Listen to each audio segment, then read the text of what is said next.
On a quiet evening in Sandusky, Ohio, a terrible tragedy struck, leaving the community shocked and heartbroken. The mysterious triple homicide case has raised many questions and suspicions, not only about the motive of the perpetrator, but also about the secrets hidden in the lives of the victims.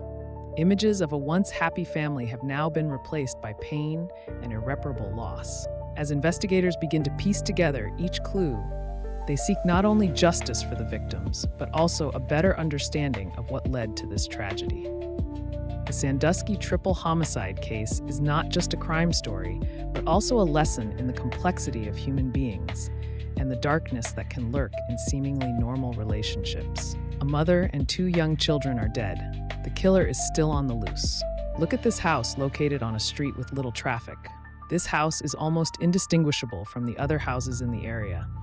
The house looks quiet and peaceful. However, the locals still can't forget what happened in this house. In 2012, I have two young children, the same age, and I can't even imagine what happened here. Heather Jackson and her two children lived here.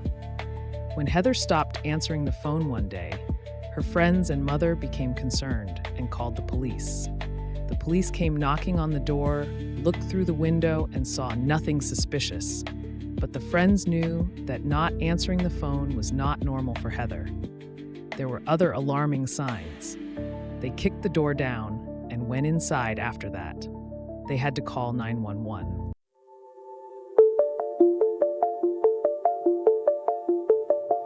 In 2012, Heather Jackson was 23 years old. She had two children, Selena, 3 years old, and Wayne Jr., 1 year old. When Heather found this house on a quiet street, just a mile from Lake Erie, he was happy her life was not easy. She had just separated from her husband, Wayne, and they were in the process of getting a divorce. Heather and Wayne were once a really happy couple. He was her high school sweetheart. However, the hardships they faced after becoming parents destroyed their marriage in the end. Heather had a hard time after breaking up with Wayne, but she did not give up and tried everything she could to make her children happy. At 2:30 p.m. on September 8th, 2012, Heather's close friend Danielle Sorrell came to her house because they had agreed to meet. Danielle knocked on the door, but unanswered. She went around the house and checked all the doors, but they were all locked. She felt strange that Heather and the kids weren't home because they had agreed to meet, and even if Heather suddenly changed plans, she would have warned about it. So Danielle called Heather's mother. Jody was very close to her daughter. They spoke on the phone every day, but she couldn't get a hold of Heather that day. Danielle called all of Heather's friends, but no one knew where she could be. But then Danielle noticed Selena's pacifier laying on the porch. She got even more worried because she knew Heather would never leave the house with the kids without a pacifier. A few more hours passed, and Heather still hadn't called her mother back. Danielle Sorrell was very worried and had a bad feeling, so she called the police and asked them to do a welfare check. The police went to the address given and knocked on the door, but no one answered. They then walked around the house and looked in the windows, but didn't notice anything suspicious. There was no sign of forced entry or any other signs of criminal behavior. They had no grounds to enter the house without a warrant, so they left. At around 7:30 p.m., Heather's friends Thomas Hansen and Dan Risner went to her house after learning she was missing. They knocked on the front door, but no one answered. They went to the back porch, broke down the door, and entered the house. They found Heather's naked body in the bedroom and immediately called 911. Sergeant Eric Giel, a Sandusky police officer, responded to Heather Jackson's residence and entered the home. He found Heather's body trapped between the box springs and in her bedroom, with a rope wrapped around her neck. The television in the home was still on, but the children were not there. Their room was empty. While checking the home, the officers noticed a door that led to a storage closet. That was the only place they had not checked when Sergeant Eric Giel opened this door. He saw boxes stacked with some items. Looking behind these boxes, the police discovered the bodies of Heather's children. The police immediately sealed off the crime scene. The local police had never encountered anything so horrible. They could not understand how someone could be so cruel as to take the lives of defenseless children. Heather's family and friends were even more devastated after the autopsy results came back. Lucas County Deputy Medical Examiner Dr. Diana Scala Barnett conducted autopsies on the 3 victims. She concluded that Heather Jackson died of strangulation with a ligature. Heather's rectum was more open than normal after death, which suggests that something was likely inserted to keep it open at or around that time. Dr. Scala Barnett continued. Wayne Jackson and SEL Jackson also died of strangulation with a ligature. Selena's underwear was rolled up, indicating that the body had been bandaged. Selena also had a dilated rectum similar to her mother again. A forensic scientist at the Criminal Investigation Department gave evidence that there was semen on the anal swab taken from Selena Jackson. Also noticed a stain on Selena Jackson's underwear, so she cut a small part of the stained area for testing and determined that it contained a sperm cell. So the police want to find the monster responsible for these crimes as soon as possible. Heather lives next to the Firelands Regional Medical Center, and investigators are hoping that footage from the surveillance cameras installed on the building will help them find the culprit. When they looked at the CCTV footage, they saw a car driving up to Heather's house at 10:57 p.m. However, it was difficult to see anything because the camera was located far from the house, and because it was dark, they only saw the headlights of the car. The car backed into the driveway and stood there for a while. 11 minutes later, at 11:08 p.m., the headlights came on again, and the person behind the wheel drove away. Meanwhile, Thomas Hansen and Dan Risner, the people who discovered Heather's body, were brought to the police station for questioning. They were questioned separately, and the first person the investigators spoke to was Dan Risner, as he was the one who called 911. Dan Risner and Heather were friends, and when he discovered she was missing, he decided to check her house. Dan had to admit that he had to force the door open to get into Heather's house. Dan was asked to provide a DNA sample to the police as he was at Heather's house when he called 911. He agreed without hesitation. He was then released. Next, the investigators questioned Thomas Hansen. He said that he had spoken to Heather on the phone the night before and had been near her house around 11 p.m. He drove to Heather's house in his car but did not enter the house. They chatted for a while outside her house and then he drove home. So investigators found out who was driving the car they saw on the CCTV footage. It was Thomas Hansen. He also said he didn't go into Heather's house that night because she wasn't alone. There was a man in her house. Hansen said, like Risner, that when he found out Heather was missing, he went to her house to find out what happened. After taking his DNA, the police let him go. The police then decided to focus their attention on the man who was at Heather's house before she died. This man was identified as Josh. His whereabouts were quickly established, and he was taken to the police station for questioning. When asked about his relationship with Heather, he said he had known her for years. Josh did not deny that he was at Heather's house that night. He said they watched TV while the children were asleep in their room. Josh also mentioned that he went to the store to buy breakfast for the children, returned home and stayed there for a while, before a friend picked him up around 1 a.m. He admitted that he and Heather had consensual, intimate contact. Investigators went to the shop where Josh said he bought the kids breakfast and looked at the CCTV footage. And it turned out that Josh was telling the truth. He had been in the shop at 11:20 p.m. and had done exactly what he said. His testimony was confirmed. But the fact that he was in the shop did not negate the possibility that he could have been responsible for this terrible crime. He was the last known person Heather had contact with, and that made him the prime suspect. He also provided a DNA sample, which showed that Thomas Hansen and Dan Risner had nothing to do with what happened to Heather and her children, as their DNA did not match the DNA found on the bodies. In Josh's case, the DNA matched the DNA on Heather Jackson's body, but did not match the samples taken from her children's bodies, which meant there was another man in the house. On that night, Josh had previously admitted that he had an intimate relationship with Heather, and this explained the presence of his DNA on Heather's body. But now the police had to find someone else whose DNA matched the DNA found on the bodies of all three victims. Investigators quickly ruled out Heather's husband, Wayne, who she was divorcing from, as a suspect as he lived in another state.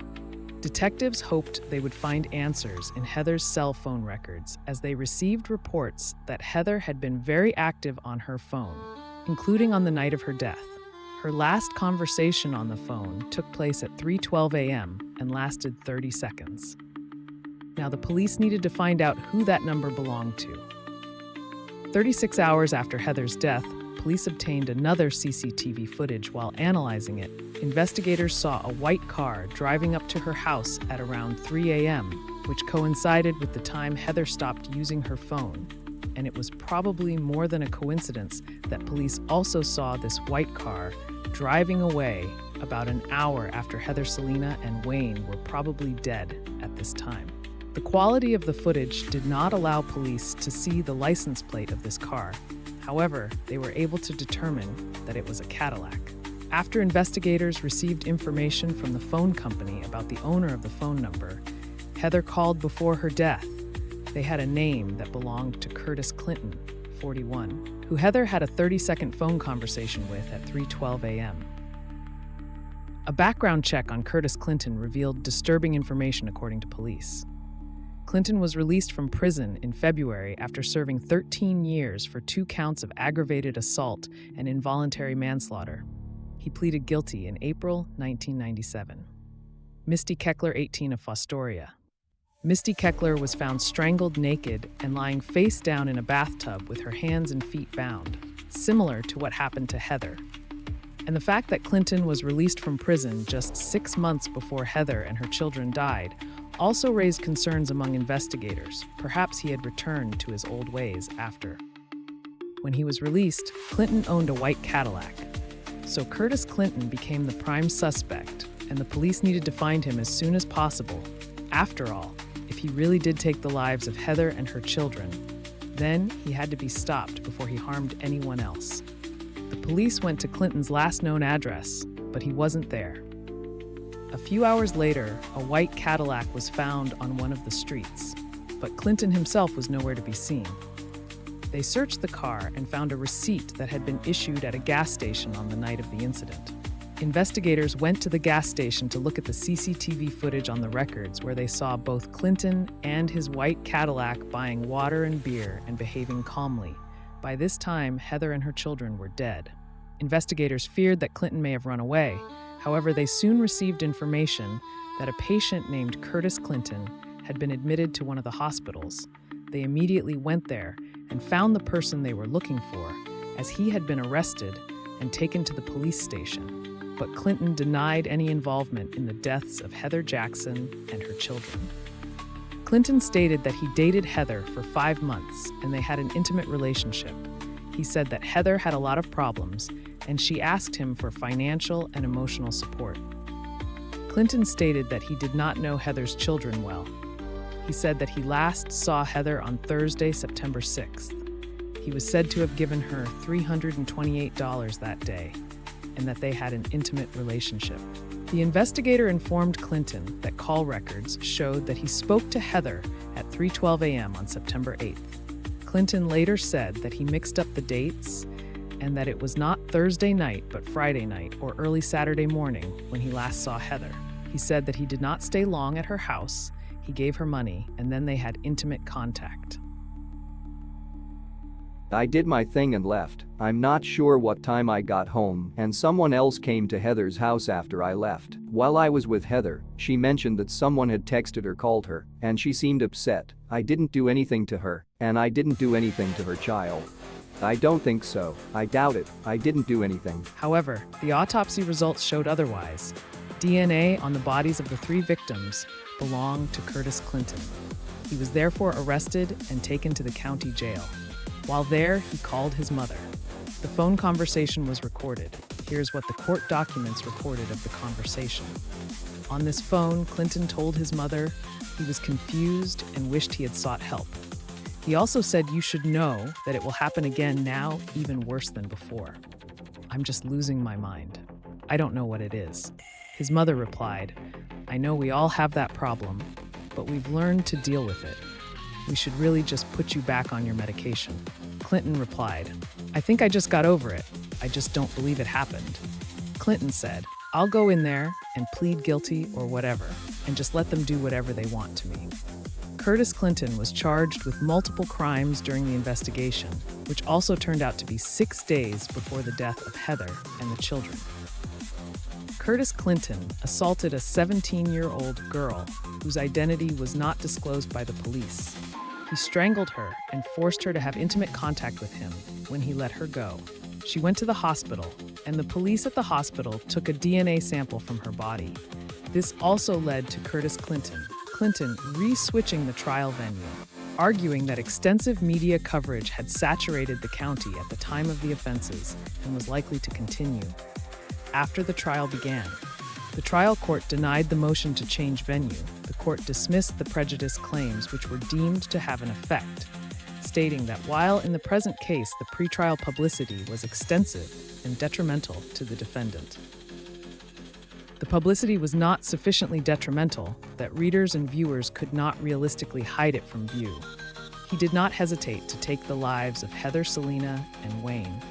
And let's not forget the results of the forensic medical examination and what he did to Selena before she died. His DNA was found inside her body. He knew he was facing the death penalty, but he didn't want to die, and so he did everything he could to get a different outcome of this trial. He even remembered what justice is when he was allowed to speak before being sentenced for a capital crime. Clinton did not beg for his life, nor apologize to the victim's family. Instead, he criticized the prosecutor, Kevin Baxter, and vowed that he would win on appeal and retry his case. I have no respect for the prosecutor. Like I said, I'll be back again. I know there are a lot of people upset here, but I'm the one who went through this. The statement drew boos of disgust from a handful of the 70 people at the November 2013 hearing. Curtis Clinton was sentenced to death. He received the death penalty for each life taken, but that was not the end of the story. Deputies and court staff surrounded Clinton, handcuffed him, and pushed him into the chair. Friends of Heather Jackson and Misty Keckler, who Clinton killed in 1997, Heather's brother was furious, saying the only thing you should thank God for is that they saved your life by putting your worthless ass on death row. I would love to go there and stomp on your worthless teeth, but I can't be away from my family and my children. Glad you are on death row where my friends can't find you. I wish they had given you life in prison. I begged for it, begged for your life, so my friends could catch you. If I had gotten my way, they would have still accepted the jury's recommendation 2 days early for the death penalty. The judge's tone said the aggravating factors of the crime outweighed any mitigating factors. The judge also sentenced Clinton to an additional life without parole for what he did to 3-year-old Selena before strangling her. Plus, Clinton received an additional 10 years for assaulting a 17-year-old girl 6 days before Heather and her children died in September 2018. Curtis Clinton's execution has been postponed. The Ohio Supreme Court has approved Curtis Clinton's move to postpone the execution scheduled for September 15, 2012. The court ruled the stay will remain in effect until all state post-conviction proceedings have been exhausted, including any appeals, today. Curtis Clinton remains on death row. His sentence has been upheld, but he will not be executed in the near future. Ohio has more than 100 inmates awaiting execution, but Governor Mike DeWine doubts anyone will be put to death in the last 3 years of his term. Ohio's last execution was on July 18. 2018, Robert Van Hook was executed for killing a Cincinnati man Hemeti in a bar. Since then, Ohio has had what is known as an informal moratorium on executions. The governor explained why the state stopped executions by saying, I don't expect executions before I leave office. He explained that under Ohio law, lethal injection is the only approved method of the death penalty. Pharmaceutical companies have warned the state not to use any of their products for executions. DeWine said they could retaliate, which would impact our health department and other departments being able to get the drugs they need to help people in the state of Ohio. So I've made that clear to the agency state legislature and told the state legislature that the only way we could start executions again was if we changed the state law to allow executions by other means than lethal injection. The legislature has not taken any action, and I see no indication that they will. What do you think of this tragic story? Share in the comments. If there is any case that interests you, let us know.